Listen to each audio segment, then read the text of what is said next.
हिजाब काहे खींच दिए? हम हिजाब थोड़ी खींचे, हम एगो मैसेज न देना चाह रहे थे जी कि जिस तरीके से हिजाब हम खींच रहे हैं उसी तरीके से लोकतंत्र का भी जो है ये पर्दवा खींचा गया है।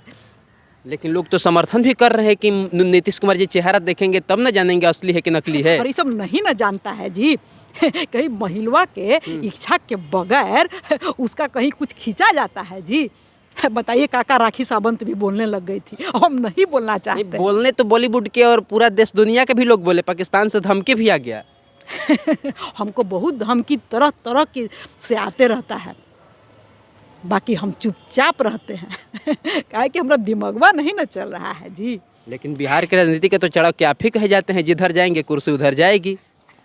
हम चाणक क्यों नक कुछो नहीं है।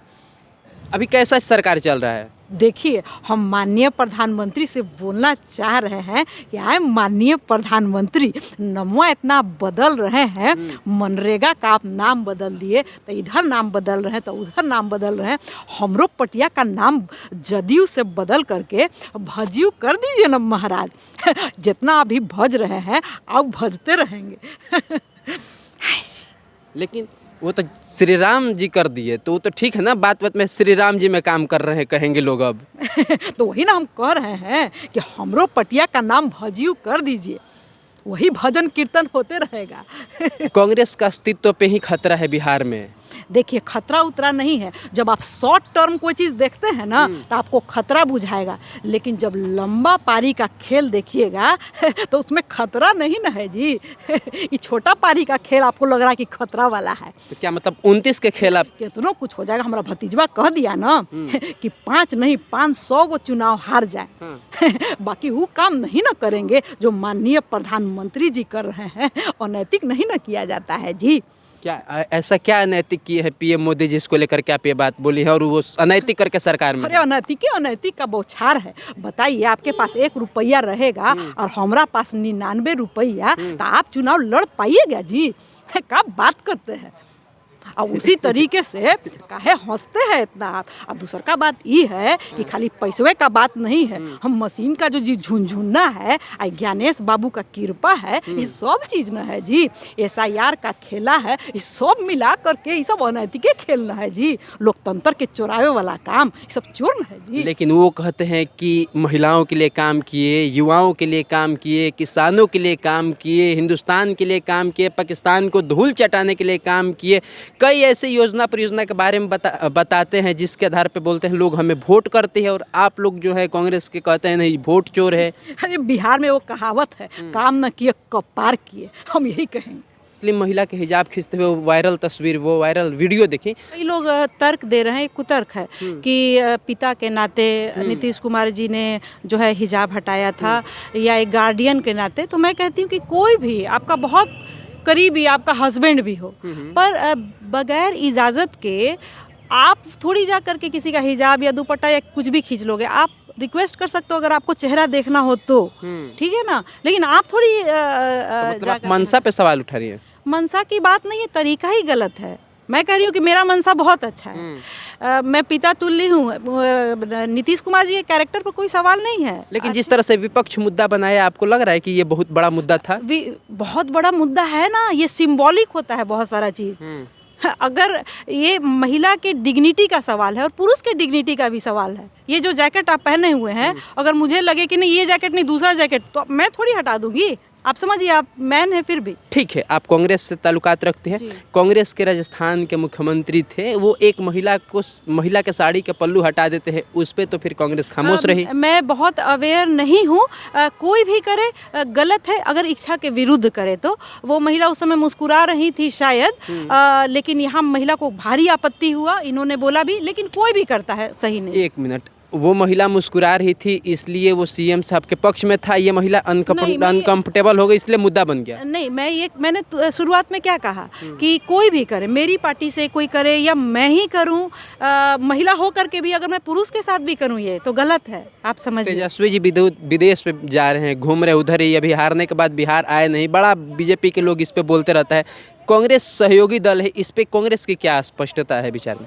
मैं ये कहना चाहूँगी कि जो आपको पता होना चाहिए कि जो भारत है जो खुशी का इंडिकेटर होता है हैप्पीनेस इंडेक्स, ठीक है। वो बहुत मायने रखता है क्योंकि ओवरऑल चीज़ पे हैप्पीनेस डिपेंड करता है। तो भारत खुशी का जो इंडिकेटर है उसमें नंबर में बहुत बहुत बहुत नीचे चला गया है पहले से। तो हर व्यक्ति को खुश होने का अधिकार है। अगर अभी आप थोड़ा सा घूम करके फिर करके आइएगा तो अपना ही जॉब जो है आप और अच्छे से कर पाइएगा। ओके, तो मतलब एनर्जेटिक फील करने हाँ का हाँ आएंगे तो दूसरा उत्साह के साथ लगेंगे। हाँ, हर व्यक्ति का जो है ना एक रिलेशनशिप नीड होती है और खुशी की आवश्यकता होती है, इमोशनल नीड। अगर उसको पूरा करने के लिए वो जाता है तो अपराधी नहीं हो गया, तो नेता भी तो इंसान ही होता है ना। ठीक बात है। अभी बिहार की राजनीति में जिस प्रकार से विपक्ष गायब दिख रहा है, एकदम टोटली गायब दिख रहा है, आपको क्या लग रहा है आने वाले समय में विपक्ष की वापसी हो पाएगी या फिर अब पतन की तरफ बढ़ चुका है? जैसे लोकसभा में एक बार हुआ था, इस बार बड़ा मशक्कत के साथ आप लोग ठीक ठाक संख्या में आई। देखिए, पहली बार तो ये जो आप बोल रहे हैं कि जो विपक्ष है वो उसका बहुत पतन हो रहा है, नहीं, ये एक जो है बहुत ही ऑर्केस्ट्रेटेड वोट चोरी के थ्रू ऐसा हुआ है। और दूसरी बात कि विलुप्त नहीं हुआ है। राहुल गांधी जी ने, जो हमारे नेता हैं, शीर्ष नेता, वो जर्मनी में उन्होंने क्या बोला कि जो बहुत छोटा सपना देखते हैं, जिनका विज़न बहुत छोटा है, वो 1-2 चुनाव हारने को लेकर के या एमपी और एमएलए बनने को लेकर के वो सोच सकते हैं कि विलुप्त हो गई विपक्ष ख़त्म हो गई। पर जब लॉन्ग टर्म विज़न हो, शॉर्ट टर्म विज़न हो तो आप ऐसे सोचेंगे, लेकिन जब लॉन्ग टर्म विज़न हो आपका तो आप ऐसे नहीं सोचते हैं। मान लीजिए बात है लोकतंत्र को बचाने की, बात है संविधान को बचाने की, भारत का जो आइडिया है उसको बचाने की लड़ाई चल रही है, जिसके कारण मैं भी जुड़ी हूँ। मैं नहीं थी किसी विपक्ष पार्टी में, पर विपक्ष को मदद करने के लिए या उनके साथ खड़ा होने के लिए, सॉलिडेरिटी दिखाने के लिए मैं खड़ी हुई हूँ, क्योंकि भारत के आइडिया पर हमला है। तो इसमें तो वक्त लगेगा। जब कुछ गलत होता है तो उसमें ये होता है कि आपको लड़ने के लिए थोड़ा सा बैक स्टेप लेना पड़ता है उछलने के लिए। अगर आपको छलांग लंबी लगानी है तो थोड़ा सा पीछे हटना पड़ता है। चलिए ठीक है, मान लिए एक बात और बताइए कि और नीतीश, मैं आपको ये भी बता दे रही हूँ कि बहुत जो, अगर आप भी होंगे, अगर मोदी जी के समर्थक या कोई भी व्यक्ति बोलते बड़ी अच्छी सरकार है, बड़ी अच्छी सरकार है, तो मैं अपने दर्शक से को ये बताना चाहती हूँ कि जो यूएन का इंडिकेटर है अच्छी सरकार का, सुशासन का, गुड गवर्नेंस का, वो कुछ फैक्टर्स पे, उसके कुछ पॉइंट्स हैं, जैसे कि जो है कि वो कंसेंसस ओरिएंटेड होना चाहिए, मतलब सबकी सहमति से। ये सरकार सहमति नहीं लेती है, वो होता है ना कि एक डिक्टेटर वे कि मैं ही करूंगा, मैं जबरदस्ती लोकसभा राज्यसभा में पास करा करके बिल राष्ट्रपति से साइन करवा के बनवा दिए कानून। आप तो जान ही रहे हैं ये। और दूसरा होता है कि अकाउंटेबिलिटी, मतलब कि सरकार आंसरेबल होती है कि कुछ गलती हुआ, कुछ अच्छा होता है तो सरकार लेती है, हाँ, जवाबदेही। अब तो मतलब मुझे ऐसे ही पत्रकार चाहिए कि जो अकाउंटेबिलिटी, जवाबदेही, ये आंसरेबल नहीं होती किसी चीज़ की। मतलब आपको जब जवाब देने की बारी आती है तो आप नेहरू और गांधी और पीछे में चले जाते हैं। तो पहला मैंने क्या बोला कि इनको कंसेंसस ओरिएंटेड नहीं है। चाह रहे हैं कि जो बढ़िया हुआ वो मोदी जी की है, जो खराब हो गया वो गांधी नेहरू चले गए। हाँ, उनकी आत्मा को ढूंढने लगे थे। तो सहमति भी नहीं, कंसेंसस ओरिएंटेड में। दूसरा कि क्या ये है कि ये भी नहीं करते हैं कि क्या मैंने बोला था, अकाउंटेबिलिटी, जवाबदेही, आंसरेबल नहीं है, ट्रांसपेरेंट नहीं है, पारदर्शी नहीं, लुका छिपा के करने की आदत। आप सरकार है, आपको ट्रांसपेरेंट रहना चाहिए। आपके पास कितना पैसा है, कहाँ से इतना था पैसा आया, तो ये लुकाने छुपाने वाला इनका है। फिर ये रेस्पॉन्सिव नहीं है कि तुरंत से किसी चीज़ में एक्शन लेना, इनको बोलते जा रहा है, ये नींद सोए रहते हैं। फिर ये जो है इंक्लूसिव नहीं है, सबको ले दे के चलने वाले नहीं है, इक्विटेबल नहीं है, सबकी भागीदारी ये सुनिश्चित नहीं करते हैं, रूल ऑफ द लॉ को फॉलो नहीं करते हैं। ये